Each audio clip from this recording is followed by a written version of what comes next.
നിയമസഭാ തെരഞ്ഞെടുപ്പിന് മുൻപ് മുന്നണി വിപുലീകരണ സാധ്യതകൾ അത് സജീവമാക്കുകയാണ്, നീക്കങ്ങൾ സജീവമാക്കുകയാണ് UDF. ഇന്നിപ്പോൾ പ്രതിപക്ഷ നേതാവ് VD സതീശൻ മാധ്യമങ്ങളോട് പറഞ്ഞത് നിയമസഭാ തെരഞ്ഞെടുപ്പിന് മുൻപ് വിസ്മയങ്ങൾ ഉണ്ടാകും എന്നാണ്. എന്ന് വെച്ച് കഴിഞ്ഞാൽ അതിന് ഒരുപാട് കാത്തിരിക്കേണ്ടി വരില്ല, 1, 2, 3 ദിവസത്തിനുള്ളിൽ ആ വിസ്മയങ്ങൾ നിങ്ങൾക്ക് കാണാമെന്ന് പറഞ്ഞു. അത് പറഞ്ഞത് ഒരു മിനിറ്റുകൾ കഴിഞ്ഞപ്പോൾ കൊട്ടാരക്കര മുൻ MLAയും മുതിർന്ന CPM നേതാവുമായ ഐഷ പോറ്റി കോൺഗ്രസിൽ ചേർന്നിരിക്കുകയാണ്. ഇന്നിപ്പോൾ ലോക്ഭവന് മുന്നിൽ കോൺഗ്രസിന്റെ ഒരു രാപ്പകൽ സമരമൊക്കെ ഉണ്ടായിരുന്നു. അപ്പോൾ ആ സമരവേദിയിൽ എത്തിയാണ് ഐഷ പോറ്റി കോൺഗ്രസ് അംഗത്വം എടുത്തിരിക്കുന്നത്. കഴിഞ്ഞില്ല. മറ്റൊന്നുള്ളത് കേരള കോൺഗ്രസ് എമ്മിന്റെ കാര്യമാണ്. കേരള കോൺഗ്രസ് എം LDF വിടുന്നു, UDFിലേക്ക് തിരിച്ചു വരുന്നു എന്ന അഭ്യൂഹങ്ങൾ ശക്തമാണ്. പക്ഷേ ഇക്കാര്യത്തിൽ മുതിർന്ന നേതാക്കളൊക്കെ ആ വാർത്തകളൊക്കെ അടിസ്ഥാനരഹിതമാണ് എന്ന് പറഞ്ഞ് തള്ളുന്നുണ്ട്. റോഷി അഗസ്റ്റിനായാലും ജോസ് കെ മാണിയായാലും അത്തരം വാർത്തകളോട് കാര്യമായ പ്രതികരണത്തിന് തയ്യാറായിട്ടില്ല. പക്ഷേ ചരടുവലികൾ സജീവമാണ്. UDF സഭാ നേതൃത്വത്തെ മുന്നിൽ നിർത്തിക്കൊണ്ട് തന്നെയാണ് ഈ ചരടുവലികൾ നടത്തുന്നത് എന്നതാണ്. പക്ഷേ എമ്മിനെ സംബന്ധിച്ച് LDF വിടാൻ തക്ക കാരണം ഇപ്പോഴില്ല എന്നതാണ്. തദ്ദേശ തെരഞ്ഞെടുപ്പിലും അതുപോലെ തന്നെ ലോക്സഭാ തെരഞ്ഞെടുപ്പിലും ഒക്കെ കനത്ത തിരിച്ചടി നേരിട്ടിട്ടുണ്ടായിരുന്നു. പക്ഷേ കാര്യമായ പരിഗണന മുന്നണിയിൽ CPM കേരള കോൺഗ്രസ് എമ്മിന് നൽകുന്നുണ്ട്. അപ്പോൾ അവർക്ക് LDF വിടാൻ തക്ക ഒരു കാരണമില്ല എന്ന് പറയുന്നുണ്ട്. പക്ഷേ മുന്നണിയിൽ എത്തിക്കണം എന്ന് സജീവമായി തന്നെ UDFിനകത്ത് മുസ്ലിം ലീഗ് ഉൾപ്പെടെയുള്ളവർ ആവശ്യം ഉന്നയിക്കുന്നുണ്ട്. അപ്പോൾ എന്താകും ഇനി കേരള കോൺഗ്രസ് എമ്മിൻ്റെ കാര്യം എന്നാണ് നോക്കേണ്ടത്. എമ്മിനകത്ത് തന്നെ ഇക്കാര്യത്തിൽ രണ്ടഭിപ്രായമുണ്ട്. അഭിപ്രായ ഭിന്നതയും രൂക്ഷമാണ്. അപ്പോൾ ഒരു പിളർപ്പിലേക്കൊക്കെ വീണ്ടും ഒരു കേരള കോൺഗ്രസ് എം ഒരു പിളർപ്പിലേക്ക് എത്തി നിൽക്കുമോ എന്ന തരത്തിലുള്ള ഒരുപാട് ചോദ്യങ്ങൾ ഇവിടെ അവശേഷിക്കുന്നുണ്ട്. എന്താകും സംഭവിക്കുക എന്ന് നോക്കാം. എങ്ങനെ കാണുന്നു ദാവൂദ് സർ? ഒന്ന് ഐഷ പോറ്റിയുടെ വരവുണ്ട്, മറ്റൊന്നുള്ളത് കേരള കോൺഗ്രസ് എമ്മിൻ്റെ കാര്യമാണ്. എം UDFിൽ എത്തുമെന്നാണോ തോന്നുന്നത്? എം UDFിൽ എത്തുമോ ഇല്ലയോ എന്നുള്ളത് ഇനിയുള്ള ദിവസങ്ങളാണ് തീരുമാനിക്കേണ്ടത്. പക്ഷേ ഇന്നത്തെ ഈ സംഭവങ്ങളോടുകൂടി UDFിന് ഒരു അപ്പർ ഹാൻഡ്, ഒരു സൈക്കോളജിക്കൽ അപ്പർ ഹാൻഡ് വന്നു കഴിഞ്ഞിട്ടുണ്ട്. എന്ന് വെച്ചിട്ടുണ്ടെങ്കിൽ ഒരു കൺഫ്യൂഷൻ എയറിലിടാൻ പറ്റി. ഈ കൺഫ്യൂഷൻ എവിടെയാണെന്ന് വെച്ചാൽ ആ കൺഫ്യൂഷൻ ഏറ്റവും കൂടുതൽ അത് എഫക്റ്റ് ചെയ്യുന്നത് ഇലക്ടറേറ്റ് വോട്ടേഴ്സിൻ്റെ ഇടയിലാണ്. ഇത് ഒരു വിശ്വാസ്യത പ്രശ്നം. ഇപ്പോൾ അടുത്ത ആഴ്ച ഇദ്ദേഹം LDFിൻ്റെ ജാഥ നയിക്കേണ്ട ആളാണ്. മാണി കോൺഗ്രസിൻ്റെ ചെയർമാൻ മധ്യമേഖല ജാഥ നയിക്കേണ്ട ആളാണ്. അത് ജയരാജനെ ഏൽപ്പിച്ചോളൂ എന്ന് അദ്ദേഹം പറഞ്ഞതായിട്ട് വാർത്ത വരുന്നുണ്ട്. പക്ഷേ അത് നിഷേധിക്കുന്നുണ്ട്. റോഷി അഗസ്റ്റിനൊക്കെ നിഷേധിക്കുന്നുണ്ട്. എന്തിനാലും അങ്ങനെ അയാൾ ജാഥ നയിക്കുകയാണെന്ന് വിചാരിക്കുക, ജോസ് കെ മാണി ആ ജാഥ നയിക്കുകയാണെന്ന് വിചാരിക്കുക. അത് ഏതെങ്കിലും അതിൻ്റെ ആകർഷണത്വം നഷ്ടപ്പെട്ട് കഴിഞ്ഞു. അതാണ് അതിൽ ഒന്നാമതൊരു പ്രശ്നം എന്ന് പറയുന്നത്, ഈ വിവാദത്തോടു കൂടി. അപ്പോൾ ഇവരെവിടെ നിൽക്കുന്നവരാണ്, എവിടെയാണ് നിൽക്കുക എന്നുള്ളതിനെക്കുറിച്ചുള്ള ആശയക്കുഴപ്പം ഈ പാർട്ടി അണികളിലുണ്ടാവുന്നു, വോട്ടേഴ്സിൻ്റെ ഇടയിലുണ്ടാവുന്നു. ഇത് ഏറ്റവും പ്രധാനപ്പെട്ട ഇത് മുങ്ങാൻ പോകുന്ന കപ്പലാണ്, അല്ലെങ്കിൽ LDF ഭരണം അവസാനിക്കാൻ പോവുകയാണ് എന്ന ഒരു ചിന്തയെ ഇപ്പോൾ പഞ്ചായത്ത് തിരഞ്ഞെടുപ്പിന് ശേഷം ശക്തിപ്പെട്ടുള്ള ആ ചിന്തയെ കൂടുതൽ ത്വരിപ്പിക്കുകയാണ് ചെയ്യുന്നത്. നമ്മൾ കാണാറുണ്ട് സാധാരണ ഇലക്ഷൻ അടുക്കുമ്പോൾ വിന്നബിലിറ്റി നോക്കിയിട്ട് ആളുകൾ കൂടുമാറുക, കക്ഷികൾ മുന്നണി മാറുക എന്നുള്ളത് സാധാരണ സംഭവിക്കുന്നതാണ്. അപ്പോൾ അത് സംഭവിക്കുന്നത് എങ്ങനെയാണ്? വിന്നിങ് പോസിബിലിറ്റിയുള്ള പാർട്ടിയുടെ ഭാഗത്തേക്ക് അല്ലെങ്കിൽ മുന്നണിയുടെ ഭാഗത്തേക്ക് ആളുകൾ പോവുകയോ അല്ലെങ്കിൽ ആ നിലക്കുള്ള സംസാരങ്ങളും സംശയങ്ങളും ഉയരുകയോ ചെയ്യുന്നില്ല. അപ്പോൾ ആ നിലക്ക് നോക്കുമ്പോൾ ദ എൻറ്റയർ എപ്പിസോഡ് ഈ ഒരു പ്രശ്നം, ഒരു വിവാദം ഉണ്ടാകുന്നു എന്നുള്ളത് തന്നെ, മാണി കോൺഗ്രസ് പോകുന്നോ ഇല്ലയോ എന്നുള്ളതല്ല, ഇങ്ങനെ ഒരു വിവാദം ഉണ്ടാകുന്നു എന്നുള്ളത് തന്നെ ഒരു സൈക്കോളജിക്കൽ അപ്പർ ഹാൻഡ് UDFിന് കൊടുക്കുന്നു. LDFിൻ്റെ മൊറയിലിനെ വീക്കൻ ചെയ്യുന്നതുമായിട്ടുള്ളൊരു സംഗതിയാണ്. ഇപ്പോൾ കേരള കോൺഗ്രസ് എന്ത് പൊസിഷൻ എടുക്കും എന്നുള്ളതിനെക്കുറിച്ചുള്ള സംസാരം കുറച്ച് അധികമായിട്ടുണ്ട്. ഈ LSG ഇലക്ഷന് ശേഷം അത് കൂടുതൽ ശക്തമായി. ആ ശക്തമാകുന്നതിൽ ഒരു ഘടകം എന്ന് പറഞ്ഞാൽ VD സതീശൻ ഇവിടെ സിനഡ് നടക്കുമ്പോൾ, കൊച്ചിയിൽ സിനഡ് നടക്കുമ്പോൾ സഭാപിതാക്കന്മാരെ പോയി കാണുന്നു. അതൊരു രഹസ്യ സന്ദർശനമായിരുന്നു എന്നാണ് വാർത്ത വരുന്നത്. രഹസ്യ സന്ദർശനം വാർത്തയാകുന്നുണ്ടെങ്കിൽ അതിൻ്റെ അർത്ഥം എന്താണ്? അത് വാർത്തയാകണമെന്ന് അവരാഗ്രഹിക്കുന്നു എന്നുള്ളതാണ്. കാരണം അങ്ങനെ സന്ദർശനം നടത്തി എന്നുള്ളത് തന്നെ ഒരു മെസ്സേജാണ്, പൊളിറ്റിക്കൽ മെസ്സേജാണ്. അപ്പോൾ ഇപ്പോൾ UDFിലേക്ക് കേരള കോൺഗ്രസിനെ എത്തിക്കാനുള്ള സമ്മർദ്ദം ഈ സഭയുടെ ഭാഗത്ത് തന്നെ ഉണ്ട് എന്നുള്ള വാർത്ത വരുന്നു. കുറേ മുമ്പാണ് ചങ്ങനാശ്ശേരി ആർച്ച് ബിഷപ്പ് കേരള കോൺഗ്രസുകൾ ഒന്നാകണം എന്നൊരു ആവശ്യം പരസ്യമായി ഉന്നയിക്കുന്നുണ്ട്. അങ്ങനെ ഒന്നായാൽ മാത്രമേ നമ്മുടെ രാഷ്ട്രീയ വിലപേശൽ ശക്തി അത് മെച്ചപ്പെടുകയുള്ളൂ എന്നാണ് അദ്ദേഹം മുന്നോട്ട് വെച്ച അഭിപ്രായം എന്ന് പറയുന്നത്. അപ്പോൾ അങ്ങനെയൊക്കെ നോക്കുമ്പോൾ ഒരു മൂഡ് സെറ്റ് ചെയ്യപ്പെട്ടിട്ടുണ്ട്. പിന്നെ കേരള കോൺഗ്രസിൻ്റെ അണികൾ, കേരള കോൺഗ്രസിൻ്റെ സ്വാഭാവിക വാസസ്ഥലം എന്ന് പറയുന്നത് UDF ആണ്. ഇപ്പോഴത്തെ ഇലക്ഷന് ശേഷം, പ്രാദേശിക തെരഞ്ഞെടുപ്പിന് ശേഷം UDFിലേക്ക് പോകണമെന്ന വികാരം അണികൾക്കിടയിൽ വ്യാപകമായിട്ടുണ്ട്. അതിന് പല കാരണങ്ങളുണ്ട്. ഇപ്പോൾ തന്നെ നമ്മൾ നോക്കിക്കഴിഞ്ഞാൽ ഈ കേരള കോൺഗ്രസ് കൈവശം വെക്കുന്ന അസംബ്ലി സീറ്റുകൾ പാലായില്ല, കാഞ്ഞിരപ്പള്ളി, ചങ്ങനാശ്ശേരി, പിന്നെ പൂഞ്ഞാർ, റാന്നി, ഇത്രയും മണ്ഡലങ്ങളാണ്, പിന്നെ ഇടുക്കി, ഈ മണ്ഡലങ്ങളാണ് അവർ റെപ്രസെൻ്റ് ചെയ്യുന്നത് അസംബ്ലിയിൽ. അവിടുത്തെ എല്ലാം പ്രാദേശിക ഭരണകൂടങ്ങൾ, തദ്ദേശ സ്ഥാപനങ്ങൾ മഹാഭൂരിപക്ഷം ആരുടെ കൂടെയാണ്? UDFൻ്റെ കൂടെയാണ്. ഇപ്പോൾ റോഷി അഗസ്റ്റിൻ്റെ മണ്ഡലം എടുത്തോ, ഇടുക്കി മണ്ഡലത്തിൽ 10 ലോക്കൽ സെഗ്മെൻറ്റ്സ് ആണുള്ളത്. കട്ടപ്പന മുനിസിപ്പാലിറ്റിയും പിന്നെ 9 പഞ്ചായത്തും. ഈ 10 എണ്ണവും UDFൻ്റെ കയ്യിലാണ്. അപ്പോൾ അങ്ങനത്തെ ഒരു സാഹചര്യത്തിൽ ആളുകൾ അടുത്ത ഇലക്ഷനിൽ എന്ത് സംഭവിക്കും എന്നുള്ള ഒരു പ്രശ്നം ഉണ്ടാവും. അതുകൊണ്ട് UDFിലേക്ക് പോകുന്നതാണ് നല്ലത്. സാമാന്യമായിട്ട് തന്നെ UDF ആണ് നമ്മുടെ ഒരു ഇടം എന്ന് വിചാരിക്കുന്ന അണികളുണ്ട്. അപ്പം UDFിലേക്ക് പോകണമെന്ന അഭിപ്രായം പങ്കുവെക്കുന്ന നേതാക്കന്മാർ, അണികളും ധാരാളമുണ്ട്. പക്ഷേ അതിലുള്ള പ്രശ്നങ്ങളുണ്ട്. നമ്മളിപ്പോൾ ഇപ്പോഴെന്താണ് പരാജയപ്പെട്ടിരിക്കുന്ന ഒരു സന്ദർഭത്തിൽ അങ്ങോട്ട് പോകുമ്പോൾ നമ്മൾ എങ്ങനെ ട്രീറ്റ് ചെയ്യും എന്നൊരു പ്രശ്നം.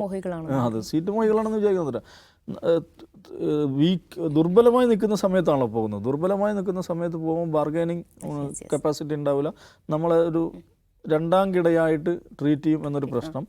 പിന്നെ ജോസഫിൻ്റെ ശക്തമായ എതിർപ്പുണ്ട്. അപ്പോൾ ജോസഫിനെ തൃപ്തിപ്പെടുത്താൻ വേണ്ടി പരമാവധി അവരെ താഴ്ത്തിക്കെട്ടാൻ ശ്രമിക്കും. LDFിലാകട്ടെ, LDFിൽ ഗംഭീര പരിഗണനയാണ് കേരള കോൺഗ്രസ്. ഇപ്പോൾ കഴിഞ്ഞ ദിവസം നടന്ന ഇവരുടെ നേതൃയോഗത്തിൽ പോകണമെന്ന അഭിപ്രായം വന്നപ്പോൾ, അങ്ങനെ ഒരു നിർദ്ദേശം വന്നപ്പോൾ ഭിന്നാഭിപ്രായം ഉണ്ടായി എന്നുള്ളതാണ് വാർത്തകൾ. അപ്പോൾ ആ ഭിന്നാഭിപ്രായം ഏറ്റവും ശക്തമായി ഉന്നയിക്കുന്ന ഒരാൾ റോഷി അഗസ്റ്റിനാണ്. റോഷി അഗസ്റ്റിൻ ചോദിച്ച ചോദ്യം ഇതാണ്: എങ്ങനെയാണ്, എന്ത് കാരണം പറഞ്ഞിട്ടാണ് പോവുക? എന്തെങ്കിലും ഒരു പ്രൊവക്കേഷൻ വേണം, എന്തെങ്കിലും ഒരു ആളുകൾക്ക് ബോധ്യപ്പെടുത്താൻ പറ്റുന്നൊരു കാരണം വേണം. അപ്പോൾ അതുകൊണ്ട് അങ്ങനെ ഇല്ലാതെ പോകുമ്പോൾ വിശ്വാസ്യതയെ ബാധിക്കും, രാഷ്ട്രീയമായി നമ്മുടെ വിശ്വാസ്യതയെ ബാധിക്കും എന്നുള്ളതാണ് ഇതിനെ എതിർക്കുന്ന ആളുകൾ എടുക്കുന്ന പൊസിഷൻ. അപ്പോൾ പോകില്ല എന്ന് നമുക്ക് പറയാൻ പറ്റില്ല. പക്ഷെ ഞാൻ വിചാരിക്കുന്നത് പോകുകയാണെങ്കിൽ തന്നെ അത് ഒറ്റക്കെട്ടായിട്ട് പോകാനുള്ള സാധ്യത ഉണ്ടാവില്ല, കുറവായിരിക്കും. കേരള കോൺഗ്രസ് സംബന്ധിച്ചിടത്തോളം അവർക്ക് ഏറ്റവും എളുപ്പം സാധിക്കുന്ന കാര്യം പിളരുക എന്നുള്ളതാണ്. അവരുടെ ഒരു രാഷ്ട്രീയ ചരിത്രം എടുത്തു നോക്കിയാൽ അവർക്ക് വളരെ സുഖമായിട്ട് പിളരാൻ പറ്റും. അപ്പോൾ അങ്ങനെയായിരിക്കും. ഇനിയിപ്പോൾ കോൺഗ്രസിൻ്റെ കാര്യം എടുത്താൽ, കോൺഗ്രസ്സിൽ ഇപ്പോൾ മുസ്ലിം ലീഗ് ശക്തമായ പൊസിഷനാണ് എന്ത് കേരള കോൺഗ്രസിനെ UDFിലെത്തി കൊണ്ടുവരണം. പക്ഷേ സാദിഖ് അലി തങ്ങളും കുഞ്ഞാലിക്കുട്ടിയും ഒന്നിച്ച് ബൈറ്റ് തന്ന ഓർമ്മയുണ്ടോ? അത് എപ്പോഴാണെന്നറിയാം, ഈ തെരഞ്ഞെടുപ്പ് വിജയത്തിന് ശേഷം ആണ് അവരിത് പറയുന്നത്. അപ്പോൾ എന്ന് പറഞ്ഞാൽ തെരഞ്ഞെടുപ്പ് വിജയം, ലോക്കൽ ബോഡിയിൽ ഇത്രയും ഗംഭീരമായ വിജയം ഉണ്ടായതിന് ശേഷവും കേരള കോൺഗ്രസിന് എത്തിക്കണമെന്ന ശക്തമായ അഭിപ്രായം കുഞ്ഞാലിക്കുട്ടിയും സാദിഖ് അലി തങ്ങളും ഒരേപോലെ ആവർത്തിച്ച് പറയണമെങ്കിൽ അവരതിൽ അഡമൻ്റാന്നുള്ളതാണ്. ഇന്ന് മാത്രമല്ല, കുഞ്ഞാലിക്കുട്ടി ഇവരുമായിട്ടൊക്കെ ചർച്ച നടത്തിയെന്നുള്ളത് സ്ഥിരീകരിക്കപ്പെട്ട വാർത്തയാണ്. അപ്പോൾ എന്തുകൊണ്ടാണ് മുസ്ലിം ലീഗ് അങ്ങനെ ഒരു പൊസിഷൻ എടുക്കുന്നതെന്ന് ചോദിച്ചിട്ടുണ്ടെങ്കിൽ, ഞാൻ മുമ്പ് പറഞ്ഞിട്ടുണ്ട്, UDFിൻ്റെ ഒരു ക്യാരക്ടർ ഉണ്ടല്ലോ, ഈ പറയുന്ന ഒരു സോഷ്യൽ അലയൻസ് എന്ന് പറയുന്ന കേരളത്തിൻ്റെ എല്ലാ സാമൂഹിക വിഭാഗങ്ങളെയും കണക്ട് ചെയ്യുന്ന ഒരു പ്ലാറ്റ്ഫോം എന്ന UDFിൻ്റെ ആ ക്യാരക്ടർ നിലനിർത്തണം എന്നുള്ളതാണ് മുസ്ലിം ലീഗ് ആഗ്രഹിക്കുന്ന കാര്യം. അതുകൊണ്ട് ഈവൻ ഞങ്ങൾ സീറ്റ് സാക്രിഫൈസ് ചെയ്യാൻ സന്നദ്ധമാണെന്ന് വരെ ലീഗ് അറിയിച്ചതായിട്ടാണ് വാർത്തകൾ. തിരുവമ്പാടി സീറ്റ് വേണമെങ്കിൽ തന്നേക്കാം എന്ന് വരെ ലീഗ് പ്രോമിസ് ചെയ്തതായിട്ട് വാർത്തകൾ വരുന്നുണ്ട്. മുസ്ലിം ലീഗിനെ സംബന്ധിച്ചിടത്തോളം, മുസ്ലിം ലീഗിന് കേരള കോൺഗ്രസ് മാണി UDFിൽ വന്നുകൊണ്ട് പ്രത്യേകിച്ച് ഇലക്ടറൽ ഗെയിൻസ് ഒന്നും ലഭിക്കാൻ പോകുന്നില്ല. കാരണം മുസ്ലിം ലീഗ് വിജയിക്കുന്നിടത്തൊന്നും കേരള കോൺഗ്രസ് വലിയ സാന്നിധ്യമല്ല. അവർക്ക് കേരള കോൺഗ്രസ് ഉള്ളത് കൊണ്ട് ഏതെങ്കിലും സീറ്റ് ലഭിക്കാനോ ഇല്ലാത്തതുകൊണ്ട് ഏതെങ്കിലും സീറ്റ് നഷ്ടപ്പെടാനോ പോകുന്നില്ല. അവരെ സംബന്ധിച്ച് അവർ ഈ പറയുന്ന UDFിൻ്റെ ക്യാരക്ടർ നിലനിർത്തണമെന്ന് ശക്തമായിട്ട് അവർ ആഗ്രഹിക്കുന്നുണ്ട്. ആ ക്യാരക്ടർ നിലനിന്നില്ലെങ്കിൽ ഡാമേജുകൾ ഉണ്ടാകുമെന്ന് മുസ്ലിം ലീഗ് നേതൃത്വം വിചാരിക്കുന്നു. അതുകൊണ്ട് അവർ വലിയ തോതിൽ പ്രഷറൈസ് ചെയ്തിട്ടുണ്ട്. പക്ഷേ കോൺഗ്രസിനെ സംബന്ധിച്ച് ആ ഒരു സംഗതിയില്ല. പ്രത്യേകിച്ച് കോൺഗ്രസ്സിലെ കോട്ടയം ലീഡർഷിപ്പ് അവരാഗ്രഹിക്കുന്നത് എന്താണ്? അവൻ അവിടെ തന്നെ നിന്നോട്ടെ, അവൻ ജോസ് ഇല്ലാതെ തന്നെ നമ്മൾ ജയിച്ചില്ലേ, പിന്നെ എന്തിനാണ് പിടിച്ചുകൊണ്ടുവരുന്നത് എന്ന് വിചാരിക്കുന്ന ആളുണ്ട്. പിന്നെ കോൺഗ്രസ്സിന് വളരണമെങ്കിൽ, മധ്യ കേരളത്തിൽ പ്രത്യേകിച്ച് കോട്ടയത്ത് കോൺഗ്രസ്സിന് വളരണമെങ്കിൽ എന്ത് വേണം? കോൺഗ്രസ് ഒറ്റയ്ക്ക് നിന്ന് ഫൈറ്റ് ചെയ്യണം എന്ന് വിചാരിക്കുന്നവരാണ്. പ്രത്യേകിച്ച് അതിലെ ലളിതമായി ആലോചിച്ചാൽ മതി, കേരള കോൺഗ്രസ് മാണി വന്നു കഴിഞ്ഞാൽ കോൺഗ്രസ്സിനും സീറ്റുകൾ കുറയും, അപ്പോൾ ആളുകൾ മത്സരിക്കാനുള്ള സാധ്യത കുറയും. അതുകൊണ്ട് അവർ അതിൽ വലിയ ആവേശം കാണിക്കുന്നില്ല. പക്ഷേ എനിക്കൊന്ന് VD സതീശൻ കോൺഗ്രസ് മൊത്തത്തിലെടുത്തിരിക്കുന്ന പൊസിഷൻ കുളമാക്കിയിടുക എന്നായിരിക്കും. വരുമ്പോൾ KC എന്ന് പറഞ്ഞില്ലേ, അവരാദ്യം തീരുമാനം പ്രഖ്യാപിക്കട്ടെ, എന്നിട്ട് UDFിന് തീരുമാനം. അതെന്ന് വെച്ചാൽ ഒരു കൺഫ്യൂഷൻ ഉണ്ടാക്കുക, അപ്പുറത്തെ ക്യാമ്പിൽ കൺഫ്യൂഷൻ ഉണ്ടാക്കുക, കേരള കോൺഗ്രസ് മാണിയിൽ കൺഫ്യൂഷൻ ഉണ്ടാക്കുക, പിന്നെ അതേപോലെ അവരേതെങ്കിലും നിലക്ക് ബാർഗെയിൻ ചെയ്യുകയാണെങ്കിൽ ആ ബാർഗെയിനിങ് കപ്പാസിറ്റി അതിനെ താഴ്ത്തുക. ഇങ്ങനെയൊക്കെയുള്ളൊരു തന്ത്രമാണ് അവർ സ്വീകരിക്കുന്നത്. അപ്പോൾ എൻഡ് ഓഫ് ദി ഡേ ഇതിൻ്റെ ഒരു ഫൈനൽ ടേക്ക് ഹോം എന്ന് പറഞ്ഞിട്ടുണ്ടെങ്കിൽ LDF ദുർബലമാവുകയാണ് എന്നൊരു സന്ദേശം, ആ ഒരു രാഷ്ട്രീയ സന്ദേശം അതിന് ആയിഷ പോറ്റിയുടെ കാര്യത്തിൽ സംഭവിക്കുന്നു. ആയിഷ പോറ്റിയുടെ ഞാനിപ്പോൾ ഇന്ന് അവരുടെ ഒരു ഇലക്ട്രൽ പെർഫോമൻസ് ഹിസ്റ്ററി നോക്കുകയാണ്. ഒരു ജയൻ കില്ലറായിട്ട് ബാലകൃഷ്ണ പിള്ളയെ 12,000 വോട്ടിന് തോൽപ്പിച്ചാണ് അവർ തുടങ്ങുന്നത്. നോക്കൂ, നെക്സ്റ്റ് ഇലക്ഷനിൽ അവർ 20,000 വോട്ട് ആണ് അവരുടെ ഭൂരിപക്ഷം. മൂന്നാമത്തെ ഇലക്ഷൻ 2016 ഇലക്ഷൻ എത്തുമ്പോഴേക്കും 40,000 ചില്ലാനും വോട്ടിൻ്റെ ഭൂരിപക്ഷമാണ്. 12,000, 20,000, 40,000, 42,000, 43,000 ഭൂരിപക്ഷം. അങ്ങനെ ആ ഗ്രാഫ് അത്ഭുതകരമായുള്ള ഗ്രാഫാണ്.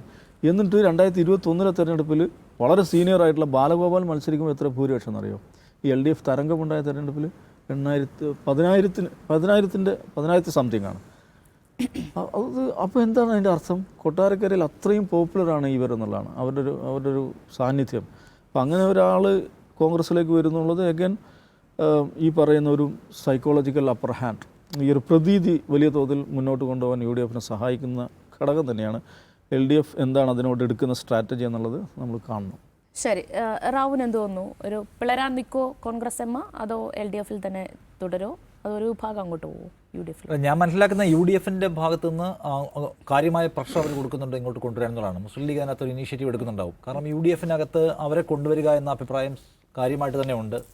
കൊണ്ടുവരിക എന്ന് വെച്ചാൽ അതിപ്പോൾ നമ്പറുകൾ നോക്കിയിട്ട് മാത്രമൊന്നുമല്ല, എല്ലാ ഗ്രൂപ്പ് ഓഫ് ആളുകളും UDFനൊപ്പം ചേർന്നിരിക്കുന്നു, വിട്ടുപോയവരെല്ലാം മടങ്ങി വന്നിരിക്കുന്നു, UDFൻ്റെ കാലമാണിതെന്ന സന്ദേശം ഉണ്ടാക്കുക. നേരത്തെ പറഞ്ഞ പോലെ ഒരു സൈക്കോളജിക്കലായിട്ടുള്ള ഒരു പ്രതീതി സൃഷ്ടിക്കുന്നതിന് അത് പ്രധാനമാണ്. എന്നാൽ അതുമാത്രവുമല്ല, അതിനപ്പുറം വേറെ പ്രധാന ഘടകമുണ്ട്. മുസ്ലിം ലീഗിനെ സംബന്ധിച്ചുള്ള ഏറ്റവും വലിയ ബോധറേഷൻ ഇതൊരു മുസ്ലിം ഫ്ലേവറുള്ള മുന്നണിയാണ് എന്ന് പറയാതെ പറയുന്നുണ്ട് ശത്രുക്കളെല്ലാം. ഇപ്പോഴും ജയിച്ചാൽ മുസ്ലിം ലീഗുകാർക്കാണ് കൂടുതൽ അധികാരം കിട്ടാൻ പോകുന്നത്. മുസ്ലിം ലീഗാണ് അവിടുത്തെ പ്രധാനപ്പെട്ട പാർട്ടി, അതൊരു മുസ്ലിം മുന്നണിയാണ്. മുസ്ലിം ലീഗ്, ജമാഅത്തെ ഇസ്ലാമി, SDP എന്നൊക്കെ പറയാണ്. അപ്പോൾ അതിൻ്റെ ഒരു നഷ്ടം അനുഭവിക്കാൻ സാധ്യതയുള്ളത് ഈ പറഞ്ഞ മധ്യകേരളത്തിലടക്കം ഒരു പക്ഷേ തിരിഞ്ഞ് പ്രവർത്തിച്ചേക്കാം. എന്ന് വെച്ചാൽ ഇത് നമുക്ക് മാണിസാറൊക്കെ ഉണ്ടായിരുന്നു, ഇപ്പോൾ മാണിസാറും ഉമ്മൻചാണ്ടിയും ഒക്കെ ഉണ്ടായിരുന്ന കാലത്തെ നമ്മുടെ ഒരു മുന്നണിയല്ല എന്നൊരു ഫീൽ ഒരു പക്ഷേ ഈ മധ്യ തിരുവിതാംകൂറിലെ ക്രിസ്ത്യൻ മൈനോറിറ്റിക്കിടയിൽ പ്രവർത്തിച്ചേക്കാം. ആ അപകടത്തിൻ്റെ സാധ്യതയെ പൂർണ്ണമായും ഇല്ലാതാക്കണം. നേരത്തെ പറഞ്ഞ പോലെ മുസ്ലിം ലീഗിന് ഇടമുള്ള, മാണിസാറിൻ്റെയും ജോസഫ് സാറിൻ്റെയും പാർട്ടികൾക്കിടമുള്ള, കോൺഗ്രസ് ഉള്ള എല്ലാ തരത്തിലും ചേർക്കപ്പെട്ട ഒരു മുന്നണിയാണ് എന്ന ഫീൽ ഉണ്ടാവണം. അത് ഏറ്റവും അതിന് അടിയന്തര ആവശ്യമായിട്ട് കാണുന്ന ലീഗാണ്. കാരണം ലീഗിൻ്റെ പേരിലാണ് ഈ ചാപ്പയും ആക്രമണവും മുഴുവൻ ഉണ്ടാകുന്നത്. ലീഗിനെ അതിനെ തടുത്തു നിർത്താൻ ജോസഫ് മാണി ഗ്രൂപ്പിനെ തിരിച്ചു കൊണ്ടുവരാൻ അവർ അത്യാവശ്യമായിട്ട് അവർ കാണുന്നത്. അപ്പോൾ അതുകൊണ്ട് അവരതിന് വേണ്ടി പണിയെടുക്കുന്നുണ്ട്. ആ പ്രഷർ വർക്ക് ചെയ്യുന്നതാണ് നമ്മളിപ്പോൾ കാണുന്നത്. തിരിച്ചു പോകാം എന്ന് ഒരു കൂട്ടം ആളുകൾ അഭിപ്രായപ്പെടുന്നു. എന്നാൽ ഒരു കൂട്ടം ആളുകൾക്ക് അവിടെ നിന്ന് നിന്നാൽ മതി. ഇപ്പോൾ റോഷി അഗസ്റ്റിൻ അവിടെ മന്ത്രിയാണ്, LDFുമായിട്ട് ഏറ്റവും നല്ല റാപ്പോ കീപ്പ് ചെയ്യുന്ന അദ്ദേഹമാണ്. CPM അദ്ദേഹമായിട്ട് നിരന്തരമായും ബന്ധപ്പെടുത്തുകയും നല്ല ബന്ധത്തിലുമാണ്. അവിടെ റോഷി പറഞ്ഞ് നമ്മളോട് പോകേണ്ട കാര്യം ഇല്ല എന്ന്. റോഷി ആ സാധ്യതയാണ്, LDFനകത്ത് നിന്നുള്ള സാധ്യതയും ആ പാർട്ടിയുടെ തലപ്പത്തേക്കുള്ള സാധ്യതയും റോഷി കാണുന്നു. എനിക്കൊന്നും ജോസ് കെ മാണിയും റോഷിയും എടുത്ത് ഒരുപക്ഷെ ഒരു സ്കിൽഡ് പൊളിറ്റീഷ്യൻ അല്ലെങ്കിൽ കേരള കോൺഗ്രസിലുള്ള ഒരു വഴക്കം എന്ന് പറയുന്ന സംഗതി, അല്ലെങ്കിൽ അതിൻ്റെ ഒരു സാധ്യതകൾ കണ്ട് കളിക്കുക, ഇതൊക്കെ കിട്ടിയിരിക്കുന്നത് എനിക്കൊന്ന് ജോസ് കെ മാണിയേക്കാൾ കൂടുതൽ കിട്ടിയിരിക്കുന്നത് റോഷിക്കാണ്. അപ്പോൾ റോഷി അതിൻ്റെ പ്ലേ എടുക്കുകയാണ്. നെക്സ്റ്റ് നാളെ എന്തായിരിക്കും, നാളെ ആരായിരിക്കും ലീഡറെന്ന് അദ്ദേഹം മനസ്സിൽ കണക്ക് കൂട്ടുകയാണ്. ആ റിഫ്റ്റ് അവിടെ വർക്ക് ചെയ്യുന്നുണ്ടാവും എന്ന് എനിക്ക് തോന്നുന്നു. ജോസ് കെ മാണിയെ സംബന്ധിച്ചും നേരത്തെ പറഞ്ഞ പോലെ ഈ തദ്ദേശ തെരഞ്ഞെടുപ്പിലെ പരാജയം അവർക്ക് കാനത്താടി കൊടുത്തിട്ടുണ്ട്. കാരണം അവർക്ക് ഏത് തരംഗത്തിലും തകരാത്ത ഒരു ബേസ് ഞങ്ങൾക്കുണ്ടെന്നുള്ള അവരുടെ ഡിമാൻഡ്, അല്ലെ അവരുടെ ഒരു എന്താണ് അവരുടെ ഒരു USB എന്ന് പറയുന്ന സാധനമില്ലേ, അത് പൊളിഞ്ഞു. എന്നുവെച്ചാൽ ഇപ്പോൾ അപ്പുറത്ത് ജോസഫ് ഗ്രൂപ്പിൻ്റെ സ്ഥാനാർത്ഥികൾ വിജയിക്കുന്നു, അവർക്ക് ആധിപത്യം ഉണ്ടായിരുന്ന അവരുടെ അസംബ്ലി സെഗ്മെൻറ്റുകളിലുള്ള എല്ലാ ലോക്കൽ ബോഡികളും അവർക്ക് നഷ്ടമാകുന്നു. സോ ഇനിയും തിരിച്ചു പോയിട്ടൊരു സേഫ് പ്ലേസ് ഉണ്ടാക്കുന്നത് അവർക്ക് അവരുടെ മുമ്പിലെ ഒരു ആലോചന വഴിയാണ്. പക്ഷേ അത് എന്തുമാത്രം എളുപ്പമാണെന്ന് ചോദിച്ചാൽ കോൺഗ്രസിനെ സംബന്ധിച്ച് ഇപ്പോൾ ഇവരെ വിളിക്കാൻ പറ്റത്തില്ല. കാരണം ജോസഫ് ഗ്രൂപ്പ് എഴുതിക്കുകയാണ്. ജോസഫ് ഗ്രൂപ്പ് കടുത്ത എതിർപ്പിലാണ്. ഇവരെ തിരികെ കൊണ്ടുവരാൻ കഴിയില്ല എന്ന കർശന നിലപാടിലാണ് അവരുള്ളത്. വഞ്ചനാ സമീപനം സ്വീകരിച്ചു പോയവരാണ്, നമ്മൾ ജനങ്ങൾക്ക് തെറ്റായ സന്ദേശം കൊടുക്കുകയാണെന്നാണ് ജോസഫ് ഗ്രൂപ്പിൻ്റെ നിലപാട്. എന്ന് മാത്രമല്ല, ജോസഫ് ഗ്രൂപ്പ് കഴിഞ്ഞ ഇലക്ഷനിൽ 10 സീറ്റ് മത്സരിച്ചു, ജയിച്ചത് 2 സീറ്റിൽ മാത്രമാണെങ്കിലും അവർക്ക് ഇനിയും അവിടെ പ്രതീക്ഷകളുണ്ട്. കോൺഗ്രസിനകത്തും ഒരു ഗ്രൂപ്പ് ഓഫ് ആളുകൾ DCC ഒക്കെ ഇവരെ തിരിച്ചു കൊണ്ടുവരണ്ട എന്ന് വിചാരിക്കുന്നു. കാരണം ജോസഫ് ഗ്രൂപ്പ് കഴിഞ്ഞ തവണ ദുർബല വിജയം നേടിയത് കൊണ്ട് അതിൽ ചില സീറ്റുകൾ നമുക്ക് എടുക്കാം. ഇപ്പോൾ ചങ്ങനാശ്ശേരി വേണമെങ്കിൽ നമുക്ക് എടുക്കാം, കുട്ടനാട് നമുക്ക് എടുക്കാം. കാരണം അതൊക്കെ അവർ തോറ്റുപോയതാണല്ലോ. അവിടെയൊക്കെ എടുത്താൽ കോൺഗ്രസിന് അവിടെ ജയിക്കാമെന്ന് കണക്ക് കൂട്ടി കോൺഗ്രസ്സുകാർ ഒരു പണിയെടുത്തുകൊണ്ടിരിക്കുകയാണ് ഒരു വശത്ത്. അപ്പോൾ ജോസഫ് മാണി ഗ്രൂപ്പിനെ തിരിച്ചു കൊണ്ടുവന്നാൽ മാണി ഗ്രൂപ്പ് ചങ്ങനാശ്ശേരിയും കുട്ടനാടും എന്നൊക്കെ പറഞ്ഞാൽ അവരുടെ പ്രധാനപ്പെട്ട സെഗ്മെൻറ്റ്സ് ആണ്, അല്ല അസംബ്ലി മണ്ഡലങ്ങളാണ്. അവിടെ എന്തായാലും അവർ കൊടുത്തേ പറ്റും. കോൺഗ്രസിൻ്റെ ആ സാധ്യതകളെ തടയും. അതുകൊണ്ട് അകത്ത് കടുത്ത എതിർപ്പ് കോൺഗ്രസിൻ്റെ ആ പ്രാദേശിക നേതൃത്വത്തിനുമുണ്ട്, ജോസഫ് ഗ്രൂപ്പിനുമുണ്ട്. ആ എതിർപ്പ് അവിടെ ഉള്ളതുകൊണ്ട് KC വേണുഗോപാലിനോ അല്ലെങ്കിൽ VD സതീശനോ വന്നാൽ എല്ലാവർക്കും സ്വാഗതം വരട്ടെ എന്ന് പറയാൻ കഴിയില്ല. അവർക്കിത് കേട്ടേ പറ്റുള്ളൂ. ഇനി ഒരു ഡിമാൻഡ് ആയിട്ട് അവരിങ്ങോട്ട് വന്നാൽ വരുമ്പോഴാണല്ലോ അവർക്ക് സംസാരിക്കാനും പറ്റുക. ഇവർക്ക് ഇവരുടെ ഉപാധികൾ മുന്നോട്ട് വെക്കുക. അവരുടെ ഡിമാൻഡ്സിനെ ഒന്ന് സമ്മർദ്ദത്തിലൂടെ ഒന്ന് ചെറുതാക്കുക എന്ന് പറയുന്ന പണിയൊക്കെ എടുക്കാൻ പറ്റും. അപ്പോൾ അതുകൊണ്ട് അവരതിനെ വെയിറ്റ് ചെയ്യായിരിക്കും. എന്നാലും മുസ്ലിം ലീഗ് വഴി അവരതിനകത്ത് ഓപ്പറേറ്റ് ചെയ്തിട്ടുണ്ടെന്ന് എനിക്ക് തോന്നുന്നു. ഞങ്ങളുടെ ഇപ്പോൾ മാറാനുള്ള കാരണം എന്ന് ചോദിച്ചാൽ കേരള കോൺഗ്രസ്സുകൾക്ക് മുന്നണി മാറാൻ അങ്ങനെ പ്രത്യേകമായ ഗൗരവപ്പെട്ട കാരണങ്ങൾ എന്തെങ്കിലും ഉണ്ടാവണമെന്നില്ല. അവർക്ക് കാരണം ഉണ്ടാക്കിയെടുക്കാനൊക്കെ സ്കില്ലുള്ള ആൾക്കാരാണ് അവർ. മാണി സാർ മുന്നണി മാറുന്നതിന് പ്രത്യേകിച്ച് കാരണങ്ങൾ വല്ലതും ഉണ്ടായിട്ടുണ്ട്? പലപ്പോഴും ഉണ്ടായിട്ടില്ല.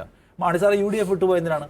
മാണി സാറുമായി ബന്ധപ്പെട്ട ഏതോ വിവാദത്തിൽ കോൺഗ്രസിലെ ചില കേന്ദ്രങ്ങൾ അദ്ദേഹത്തെ, പാർട്ടി ലീഡറെ അപമാനിക്കാൻ വേണ്ടി നീക്കം നടത്തിയെന്ന് പാർട്ടി വിചാരിക്കുന്നു. അതുകൊണ്ട് ഞങ്ങൾ ഇവിടെ ഇറങ്ങി പോവാണ്. ഇറങ്ങി അങ്ങോട്ട് പോകുന്നു, എങ്ങോട്ടും പോകുന്നില്ല, ഇറങ്ങി അങ്ങോട്ട് മാറിയൊക്കെയാണെന്ന് പറഞ്ഞ് സമ്മർദ്ദം ഉണ്ടാക്കിയതാണ് അവർ. അതിന് തലേന്ന് വരെ UDF വിടുന്നതിനെ കുറിച്ച് ആലോചിക്കുന്നില്ല എന്ന് പറഞ്ഞാണ് മാണി സാർ. ഞങ്ങൾ ഇപ്പോൾ നിൽക്കുന്നത് UDF ലാണെന്ന് അദ്ദേഹം പറയപ്പോഴും. കാരണം ഞങ്ങൾ നാളെ മുന്നണി മാറാനുള്ള സാധ്യത അവിടെ ഇട്ടേക്കും, എന്നാൽ ഇപ്പോൾ ഇവിടെയാണെന്നും പറയും. നോക്കൂ, ഇന്നിപ്പോൾ ജോസ് കെ മാണി പറഞ്ഞിട്ടുള്ള എന്താണ്? ഞങ്ങൾ മുന്നണി മാറുന്ന പ്രശ്നമേ ഇല്ല എന്നില്ല. ആദ്യം അദ്ദേഹം ഇട്ട പോസ്റ്റിനകത്ത് മറ്റേ വാക്കില്ല. രണ്ടാമതാണ് ഇടതുപക്ഷ രാഷ്ട്രീയത്തിന് ഒപ്പമാണെന്ന് എഡിറ്റ് ചെയ്യുന്നത് കമന്റുകൾ വന്നതിന് ശേഷം. അതിനുശേഷം ഇപ്പോൾ അദ്ദേഹം LDF-നകത്ത് ഉറച്ചു നിൽക്കുമെന്ന്, ഈ നിയമസഭാ തെരഞ്ഞെടുപ്പ് LDF-ന്റെ ഭാഗമായിക്കൊണ്ട് തന്നെയാണ് ഞങ്ങൾ ഇലക്ഷൻ നേരിടാൻ പോകുന്നത് എന്നുള്ള വാചകം ഉൾപ്പെടുത്തിയിട്ടില്ല. പോട്ടെ, ഇടതു രാഷ്ട്രീയത്തിനൊപ്പം നിൽക്കുമെന്ന് പറയുന്നത് തന്നെ അവർക്ക് ഇനിയും ഓപ്ഷൻസ് ഉണ്ട്. 3 മാസം കേരള കോൺഗ്രസിന് മുന്നണി മാറാനുള്ള കാരണം ഉണ്ടാക്കിയെടുക്കാൻ ചെറിയ ആവശ്യമായ സമയമുണ്ടെന്നാണ് ഞാൻ വിചാരിക്കുന്നത്. ആ പ്രിവിലേജും അവർക്കുണ്ട്. നമ്മൾ പറഞ്ഞ പോലെ വളരും തോറും പിളരും, പിളരും തോറും വളരും എന്നത് അവർക്ക് അനുവദിച്ചു കൊടുക്കപ്പെട്ടിരിക്കുന്ന ഒരു സംഗതി. നിങ്ങൾ പിളർന്നോളൂ, നിങ്ങൾ കേരള കോൺഗ്രസ് അല്ലേ, നിങ്ങൾ മുന്നണി മാറിക്കോളൂ, നിങ്ങൾ കേരള കോൺഗ്രസ് ആണല്ലോ, മാണി സാറിന്റെ പാർട്ടി അല്ലേ, അല്ലെങ്കിൽ ജോസഫ് ഗ്രൂപ്പ് അല്ലേ, നിങ്ങൾക്ക് മാറാം. അത് കേരളം അവർക്ക് അനുവദിച്ചു കൊടുത്തിട്ടുണ്ട്. അവർ പരിധി കഴിഞ്ഞ് ഓടിച്ചൊന്നും അവരോട് ഉണ്ടാവത്തില്ല, മറ്റു പലരോടും ഉള്ളതുപോലെ. അപ്പോൾ അതുകൊണ്ട് മാറാനൊന്നും അവർക്ക് പ്രയാസം ഉണ്ടാവില്ല. മാറാൻ അതിലെ ബഹുഭൂരിപക്ഷം ആൾക്കാരും ആഗ്രഹിക്കുന്നു. എനിക്ക് തോന്നുന്നു അവരെ പിന്തുണയ്ക്കുന്ന സഭാ നേതൃത്വം പോലും ഇപ്പോഴത്തെ കാറ്റ് മാറുന്നത് മനസ്സിലാക്കുകയും ചേഞ്ച് എടുക്കുന്നതാണ് നല്ലതെന്ന് അവരെ അഡ്വൈസ് ചെയ്യുന്നുണ്ട്. ആ സമ്മർദ്ദം ആ പാർട്ടി അനുഭവിച്ചുകൊണ്ടിരിക്കുകയാണ്. അതിന് വൈകാതെ ആ തീരുമാനത്തിലേക്ക് പ്രവേശിക്കേണ്ടി വരുമെന്ന് എനിക്ക് തോന്നുന്നു. അല്ലെങ്കിൽ ഈ പറഞ്ഞ മധ്യമേഖലാ ജാഥയിൻ്റെ നേതൃത്വം എടുക്കാൻ പറ്റില്ല എന്നുള്ള, ഇപ്പോൾ വേറെ തിരക്കുണ്ട്, വിദേശയാത്ര വേണമെന്നൊക്കെയുള്ള അത്തരം സില്ലി റീസൺസിൻ്റെ പേരിൽ മാറിയിരിക്കുന്നു എനിക്ക് തോന്നുന്നില്ല. അപ്പോൾ അതുകൊണ്ട് കേരള കോൺഗ്രസിനകത്ത് സംതിങ് എന്തോ സംഭവിക്കാൻ പോകുന്നു. അത് പക്ഷേ പിളർന്നേക്കാം. ഇനി പോകാനാണ് പരിപാടിയെങ്കിൽ റോഷിയെ ഇപ്പുറത്ത് നിർത്താനായിരിക്കും CPM ശ്രമിക്കുക. പിളർന്ന് വരട്ടെ. ഇനി പിളർന്നാണ് വരുന്നതെങ്കിൽ ആ പിളർന്നു വരുന്നതിനെ അക്കോമഡേറ്റ് ചെയ്യുമ്പോൾ ആ നിലയ്ക്ക് അക്കോമഡേറ്റ് ചെയ്താൽ മതിയല്ലോ. എല്ലാം കൂടെ വാരി കൊടുക്കേണ്ടിയും വരില്ല. UDF-ന് ആ നിലയ്ക്ക് സൗകര്യമായിരിക്കും. അത് സംഭവിക്കാനുള്ള സാധ്യത തള്ളിക്കളയാൻ പറ്റില്ല. ഐഷ പോറ്റി വരുന്നതിനെ എനിക്ക് തോന്നുന്നു മൊത്തം എല്ലാവരും കൂടി ഇപ്പോഴത്തെ UDF-ന്റെ സാധ്യത നോക്കി വരുന്നത് കൊണ്ടാണോ എന്നെനിക്ക് സംശയം. ഐഷ പോറ്റി എന്ന് പറഞ്ഞത് അവർ ചില കാര്യങ്ങൾ ആഗ്രഹിക്കുന്നു. അവർ ഇലക്ട്രൽ പൊളിറ്റിക്സിൽ നിരന്തരമായി നിൽക്കാനും ജയിക്കാനും ജയിച്ച് പദവികൾ കിട്ടാനും ഒക്കെ ആഗ്രഹിക്കുന്ന ഒരാളാണ്. 3 തവണ അവർ മത്സരിച്ചു, വലിയ വിജയം അവരുണ്ടാക്കി. 2021 അവരോട് മത്സരിക്കേണ്ടതില്ല, 2 തവണയിൽ കൂടുതൽ മത്സരിച്ച ആളുകൾ മാറി നിൽക്കണമെന്ന് CPIM തീരുമാനമെടുക്കുന്നു. മാറി നിൽക്കാൻ പറഞ്ഞു. അവർക്ക് തീരെ ഇഷ്ടപ്പെട്ടില്ല. അവർ ജില്ലാ പഞ്ചായത്ത് പ്രസിഡന്റ് ആക്കിയിട്ടുണ്ട്. അവരെ 3 തവണ MLA ആക്കിയിട്ടുണ്ട്. ഒരു തവണ സ്പീക്കർ തെരഞ്ഞെടുപ്പ് വന്നപ്പോൾ ലെഫ്റ്റിന്റെ സ്പീക്കർ സ്ഥാനാർത്ഥി അവരായിരുന്നു എന്ന കാര്യം ആലോചിക്കണം. അങ്ങനെ എല്ലാ തരത്തിലും പരിഗണിക്കപ്പെട്ട ഒരാളാണ്. ഒരു ഘട്ടത്തിൽ മത്സരിക്കേണ്ടതില്ല എന്ന് പാർട്ടി പറഞ്ഞത് അവർക്ക് ഇഷ്ടപ്പെട്ടില്ല. അപ്പോൾ പുള്ളിക്കാരി സജീവ രാഷ്ട്രീയത്തിൽ നിന്ന് വിരമിക്കുകയാണ്. CPM-ആയിട്ട് പരിപാടി ബന്ധത്തിനൊന്നും ഇല്ല എന്ന് പറയുന്നു. അവർ ജില്ലാ കമ്മിറ്റി മെമ്പറായിരുന്നു. ഒരു ജില്ലാ CPM അവിടുത്തെ CPM-കാർ പറയുന്നത് ഒരു ജില്ലാ കമ്മിറ്റി യോഗത്തിൽ പോലും കക്ഷി പങ്കെടുത്തിട്ടില്ല. അങ്ങനെ CPIM രാഷ്ട്രീയത്തിൻ്റെ പാർലമെൻ്ററി പൊളിറ്റിക്സ് അല്ലാതെ പാർട്ടി പ്രവർത്തനമാണല്ലോ, അതിനൊന്നും അവർക്ക് താല്പര്യമില്ല. ഓടി നടന്ന് പ്രവർത്തിക്കാൻ കഴിയുന്നവർ പ്രവർത്തിച്ചോട്ടെ. എന്താ ഈ സജീവ രാഷ്ട്രീയത്തിൽ നിന്ന് വിരമിക്കുന്നു എന്ന് പറഞ്ഞുകൊണ്ട് CPM-നോട് വിട ചൊല്ലുമ്പോൾ 2024 നവംബറിലാണ് അന്ന് പറഞ്ഞത് ഓടി നടന്ന് പ്രവർത്തിക്കാൻ കഴിയുന്നവർ പ്രവർത്തിക്കട്ടെ, എനിക്ക് വയ്യ എന്നാണ്. എന്ന് വെച്ചാൽ ഓടി നടക്കണമെങ്കിൽ MLA-യുടെ കാർ വേണം എന്നതാണ് അവരുടെ പൊസിഷൻ. അതായിരുന്നു. പക്ഷേ പാർട്ടിയുടെ കൂടെ ഓടി നടക്കാനും ഗ്രൗണ്ട് വർക്ക് നടത്താനൊന്നും വയ്യ. വിശ്രമ ജീവിതത്തിലേക്ക് പോകണമെന്ന് പറഞ്ഞാലാണ് ഇപ്പോൾ ആക്റ്റീവ് പൊളിറ്റിക്സിലേക്ക് കോൺഗ്രസിനോട് വരാൻ പോകുന്നത്. അപ്പോൾ അവരുടെ പ്രശ്നം അവർ വെയിറ്റ് ചെയ്യായിരുന്നു. UDF അവരെ ഇൻവൈറ്റ് ചെയ്യുന്നു. അവർ 2016 സ്ഥാനാർത്ഥിയാക്കുന്നതുമായി ബന്ധപ്പെട്ട് അവിടെ ഒരു ആലോചന വന്ന ഘട്ടത്തിൽ അവർ കോൺഗ്രസുമായി ഡിസ്കഷൻ നടത്തിയെന്നുള്ള വാർത്ത അന്നേ ഉണ്ടായിരുന്നു. അന്നാണ് വീണ്ടും അവർ സ്ഥാനാർത്ഥിയാവുന്നത്. ഈ സജീവ രാഷ്ട്രീയത്തിൽ നിന്ന് വിരമിക്കുന്നൊക്കെ പ്രഖ്യാപിച്ചിട്ടാണ് നേരെ സേവാഭാരതി പരിപാടിയിലൊക്കെ പോയി പങ്കെടുക്കുന്നത്. അപ്പോൾ പൊളിറ്റിക്സിൽ അങ്ങനെ ഇടതുപക്ഷം ആകപ്പാടെ മാറിപ്പോയി എന്നൊക്കെ പറഞ്ഞ വലിയ കാര്യമൊന്നുമില്ല. ഇടതുപക്ഷത്ത് നിൽക്കുമ്പോൾ തന്നെ, അല്ലെങ്കിൽ ഇടതുപക്ഷത്തിൻ്റെ ഭാഗമായി ടെക്നിക്കലി നിൽക്കുമ്പോൾ തന്നെ സേവാഭാരതിയുടെ പരിപാടിയിൽ പങ്കെടുക്കാനുള്ള രാഷ്ട്രീയ ആഴമൊക്കെ കക്ഷിക്കുണ്ടാകും. അതുകൊണ്ട് ഇടതുപക്ഷം മാറിപ്പോയതുകൊണ്ട് വിഷമിച്ചിറങ്ങുകയാണ് ഞാൻ എന്ന് പറഞ്ഞതിൽ കാര്യമൊന്നും എനിക്ക് തോന്നുന്നില്ല. കഴിഞ്ഞ ദിവസം KN ഭാർഗവൽ അവരെ മീറ്റ് ചെയ്തെന്നൊക്കെ കേട്ടത്. അപ്പോൾ അവരുടേത് ഒരു അവരാഗ്രഹിക്കാത്ത പദവികൾ കിട്ടാത്തതിൻ്റെ പേരിൽ സങ്കടവും നിരാശയും കൊണ്ടുനടന്ന ഒരാൾ അവർ സ്വാഭാവികമായിട്ടും ഇറങ്ങി അപ്പുറത്ത് പോകുന്നു. അതിനവർ പറയുന്ന റീസൺസിലൊന്നും വലിയ കാര്യമുണ്ട് എന്ന് എനിക്ക് തോന്നുന്നില്ല. അപ്പോൾ ഒരുപാട് പേര് അങ്ങോട്ട് മാറുന്നുള്ളൂ. റജി ലൂക്കോസ് ഒക്കെ അപ്പുറത്ത് പോകുന്നുണ്ട്. എല്ലാവർക്കും ഒരു പറയാനൊരു കാരണം ഉണ്ടാവും. പക്ഷേ അതിനെന്തുമാത്രം ജെനുവിനിറ്റിയും ആഴമുണ്ടെന്ന് ചോദിച്ചാൽ അപ്പോൾ അതിന് വലിയ ജെനുവിനിറ്റി ആഴമുണ്ടെന്ന് എനിക്ക് തോന്നുന്നില്ല. പക്ഷേ ഈ ദിവസം ഐഷ പോറ്റി എന്ന് പറയുന്ന ഒരു നേരത്തെ പറഞ്ഞ പോലെ ഒരു ജൈൻ കില്ലർ സ്ഥാനാർത്ഥിയായിരുന്ന R ബാലകൃഷ്ണപിള്ളയെ തോൽപ്പിച്ച കൊട്ടാരക്കരയിൽ ഐഷ പോറ്റി ഇപ്പുറത്ത് കൊണ്ടുവരാൻ പറ്റുന്നു എന്ന് പറഞ്ഞാൽ അത് വലിയൊരു പരിപാടി നടുക്കിലേക്ക് VD സതീശൻ കൈപിടിച്ചു കൊണ്ടുവരണം. അവർക്കൊരു ഇമേജ് സൃഷ്ടിക്കാൻ പറ്റി. അതൊക്കെ UDF-നെ സംബന്ധിച്ച് നേട്ടമാണ്. പക്ഷേ അതിനകത്തൊരു ഒരു രക്തസാക്ഷി പരിവേഷത്തോടെ വന്നിരിക്കുന്ന ഐഷ പോറ്റിയെ കൊട്ടാരക്കരക്കാർ കാണുമെന്ന് എനിക്ക് സംശയം. അയ്യോ, പാർട്ടി വഞ്ചിച്ചുകൊണ്ട് വന്നു. ആൾക്കാർക്ക് കൺവിൻസ് ആവണ്ടേ? നാളെ അവർ മത്സരിക്കാൻ തീരുമാനിച്ചാലും CPM അവരെ അവഗണിച്ചു, അല്ലെങ്കിൽ CPM അവരെ ആക്ഷേപിച്ചു, അങ്ങനെ ഒരു പോയിന്റും ഒരു സംഗതി നമ്മുടെ മുമ്പിൽ അത്തരം സംഗതികളൊന്നും തോന്നില്ല. ഒരു ഓളം ഉണ്ടാക്കാൻ UDF പറ്റുമായിരിക്കും. നമ്മൾ വെയിറ്റ് ചെയ്യേണ്ട കാര്യം ജോസ് കെ മാണി എന്താണ്, മാണി ഗ്രൂപ്പ് എന്താണ് തീരുമാനിക്കുന്നത് എന്നാണ്. ആ തീരുമാനത്തിൽ ചില സംതിങ് വിസ്മയങ്ങൾ വരാൻ പോകുന്നു എന്ന് അദ്ദേഹം പറഞ്ഞല്ലോ, പ്രതിപക്ഷ നേതാവ്. അപ്പോൾ എന്തോ സംതിങ് ബിഗ് വരാനുണ്ട് എന്ന് തോന്നുന്നു. പക്ഷെ അത് സങ്കീർണതകൾ കൊണ്ടായിരിക്കും വരിക എന്ന് ഉറപ്പ്. യെസ്, എന്തായാലും ആരൊക്കെ എങ്ങോട്ടൊക്കെ പോകും എന്നതൊക്കെ നമുക്കിനി വരും ദിവസങ്ങളിൽ അറിയേണ്ടതാണ്. പ്രതിപക്ഷ നേതാവ് VD സതീശൻ പറഞ്ഞതുപോലെയുള്ള വിസ്മയങ്ങൾക്കായി നമുക്ക് കാത്തിരിക്കാം.